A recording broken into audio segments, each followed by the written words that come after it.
Olá pessoal, e aí, saudades? Bom, vamos lá então. Então, aula passada, bem passada, né? Mais do que eu esperava, mas tudo bem.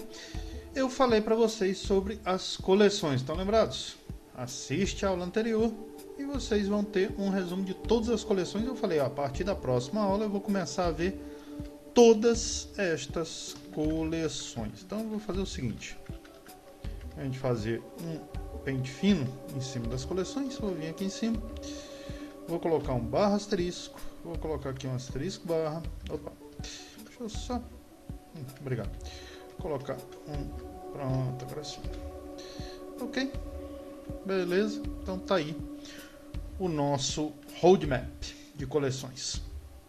Ok, então o que eu tenho? Deixa eu só chegar isso aqui um pouquinho para cima, pronto, sempre manter a gente aqui com a visão superior. Então vamos lá, a nossa primeira coleção. Lembrando que para usar coleções, obrigatoriamente você deve importar o pacote Java Útil, ok? Não esquece de importar esse pacote, porque todas as nossas coleções estão dentro deste pacote. Bom, um array é um elemento imutável. Estão lembrados dessa palavra? Então, um array é um elemento imutável. As coleções não, as coleções são elementos mutáveis. Como é que eu faço para criar uma coleção? Primeiramente, eu vou criar a coleção mais simples que existe. Ok? Como a gente faz isso? List call1 é igual a new, a sua implementação, array list. Fernando, o que significa você fazendo isso? Significa o seguinte, significa duas coisas. Primeira das coisas, quando eu coloco list aqui, eu estou dizendo o seguinte: o objeto call1, você vai ter as características de uma list. Cuidado, hein? Este objeto não tem as características de um array list. Ou seja, ele só vai ter os métodos que tiver implementado, ou desculpe, que tiver declarado na list. Ele não vai ter os métodos que tiver implementado na array list. Se vocês quiserem que ele tenha todos os métodos declarados, vocês vão ter que fazer assim, ó: array list call1 é igual a new array list, certo? É assim que a gente cria uma coleção da própria array list. Então, array list call array list. Só que, como eu falei, eu quero a mais simples das coleções. Pô, Fernando, mas peraí, existe diferença? Deixa eu colocar aqui call2, pronto. Existe diferença entre call1 e call2? Existe. Existe. Deixa eu só colocar assim. Como eu falei para vocês, deixa eu chegar bem para o meio aqui, pronto, call1. Ok, então tá aí os métodos. Obviamente todos os métodos principais estão na list, mas observa aqui o conjunto de métodos. Estão vendo aqui, ó, collection, collection, os métodos da coleção, obviamente, collection, collection, collection. Então esse, opa, I'm sorry, acabei clicando aqui. Então esses são os métodos que vocês podem ver da interface list. Já aqui em call2 eu tenho os métodos. Deixa eu ver se ele vai completar. Talvez ele não complete porque aqui está dando um erro, né? Então deixa eu tirar o erro acontecendo. Pronto. E aí, apertar aqui a barra de espaço. E agora eu tenho todos os métodos que foram implementados, que pode ter mais ou menos. Ok? É isso que eu estou dizendo. Então, por exemplo, se você faz assim, por exemplo, pegar outra coleção aqui, a Vector. Lembrando que eu falei que a Vector era cheia de métodos? Nossa senhora. Gente, usem a Vector quando for absurdamente necessário. Olha quantos métodos tem. Aí você fala, mas peraí, Fernando, é a mesma coisa, claro. Porque aí eu estou baseando a Vector na list. Eu não estou baseando a Vector na Vector. Se eu quiser basear a Vector na Vector, é assim. Ok? E aí eu vou dar um Enter. Olha a diferença. Olha a quantidade de métodos que tem na classe Vector. Ok? Beleza? Então estão vendo a pequena diferença que acontece aqui.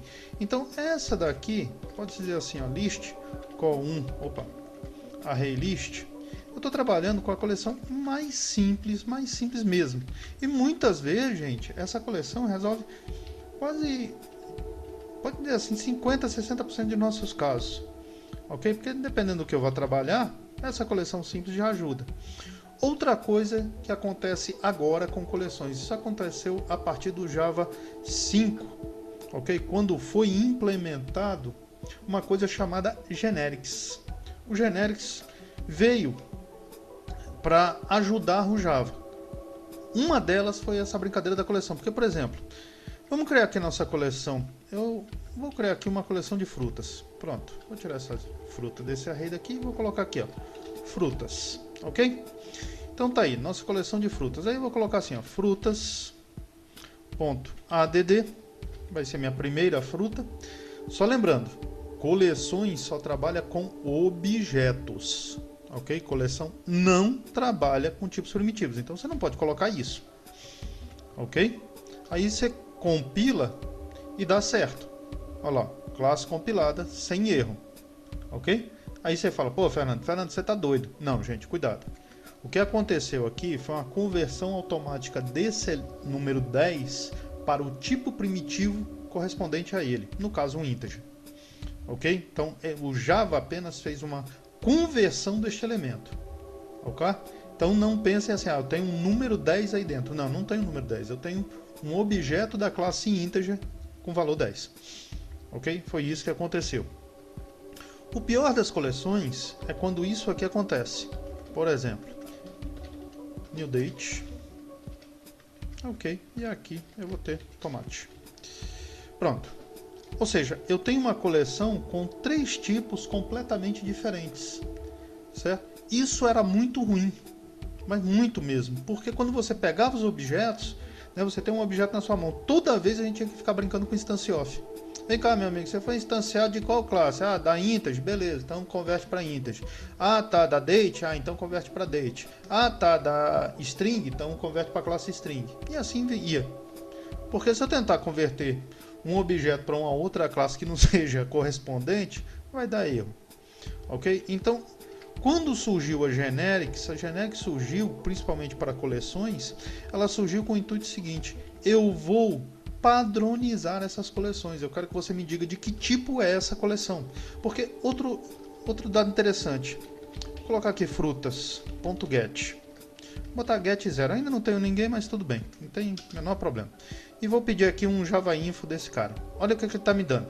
Ele está me dizendo o seguinte: olha, o get int retorna um object. Estão vendo aqui? Então, o retorno dele é um objeto. Ou seja, eu não poderia, por exemplo, fazer assim, ó, string x é igual a esse cara daqui. Eu teria que fazer uma conversão explícita. Dizer aqui um string, pronto, converter ele para algum tipo que eu queira, ok? E aí a gente coloca generics. Como é que a gente coloca generics? Como é que usa generics com coleções? Simples. Você aqui dentro coloca que essa coleção vai trabalhar com o tipo string. Agora vai acontecer duas coisas. Duas coisas vão acontecer aqui. Primeiro, eu só posso colocar elementos string nessa coleção. Primeira coisa, eu só posso botar elementos string. Se eu tentar colocar um elemento que não seja string, frutas.add, new date, por exemplo.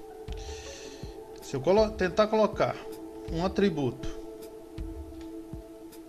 que não seja string para dentro desta coleção, o que vai acontecer é que ele vai me dar um erro.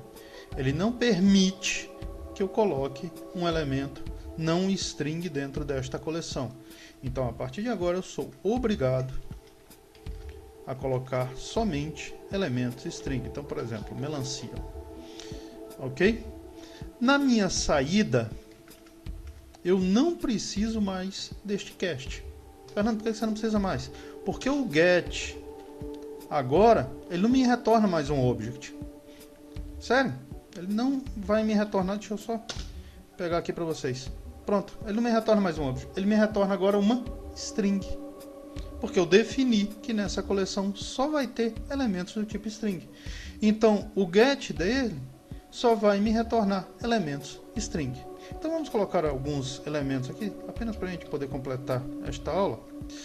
Ok, então vou colocar que eu tenho uma melancia, eu tenho tomate, eu tenho morango, ok, e tenho outra melancia. Eu gosto muito de melancia, então deixo algumas melancias. Bom, Conforme os arrays, né? Esse aqui é o elemento 0, esse aqui é o elemento 1, esse aqui é o elemento 2, esse aqui é o elemento 3 dessa coleção. Se eu quiser, eu posso pegar elemento a elemento desta forma aqui, sem o menor problema. Ou então, eu posso passar um for nesta coleção. Como eu tenho aqui o índice, né? Deixa eu só fazer um negócio. Eu destruí o coitado daquele array, então vamos criá-lo novamente. String fruta RR é igual a new string de 4 elementos. Só para a gente poder comparar. Ok? Não vou colocar ninguém para dentro não, eu só quero apenas comparar os fors. Como ficaria? Um for de um array, eu já fiz isso várias vezes. Um for de array seria assim, ó, int i igual a 0 e menor do que fruta arr.length ponto e vírgula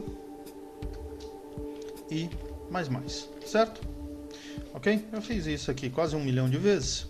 Lembrando, tá? Por favor, não confunda mais. O length dos arrays é um atributo. O length das strings é um método. Então, no caso do length das strings, se aqui fosse uma classe string, eu teria que colocar parênteses. Eu não coloco parênteses porque ele é um atributo. Ele vem da classe array. Ele é um atributo. Isso aqui é um atributo. Ok? Beleza. Então, vamos lá. Vamos continuando aqui. Como é que a gente faz? Eu vou comparar exatamente a mesma fonte aqui. Então, int i igual a 0. Até agora nada de novo. I menor do que frutas. Ponto. Não é length. No caso das coleções, é size. E size das coleções é um método. E mais. Pronto. Assim a gente navega sobre uma coleção. Ok? Vou colocar aqui um system out println frutas não de 0, mas frutas de i. Ok? Beleza? Então, lembra duas coisas. Para os arrays, a gente usa length. Para as coleções, a gente usa size.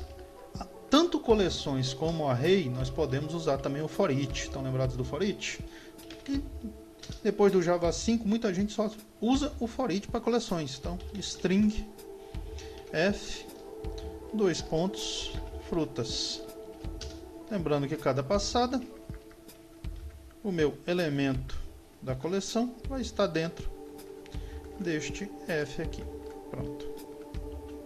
Ok? E agora ficou mais fácil. Por isso que a gente tem o generics aqui. Beleza?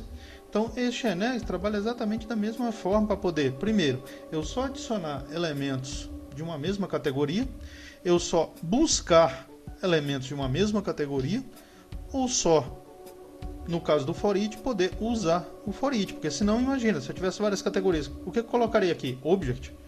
Ia ficar meio complicado. Ok? Beleza? Na próxima, a gente vai ver a primeira coleção linkada, que é a linked list. Ok? Então, nós vimos nessa aula a array list. Na próxima aula, a gente vai ver a linked list. Você vai ver que é exatamente a mesma coisa. Então, essa parte de criação de coleções, gente, isso aqui vale para qualquer uma. Qualquer collection, tanto a list quanto a set, é da mesma forma que vocês vão criar. Pode decorar essas formulinhas aqui. Então, add para adicionar, get para poder pegar um elemento, ou você pode usar um for each, que aí fica até mais simples, né? Se você for percorrer a coleção completa. Ok? Até lá então.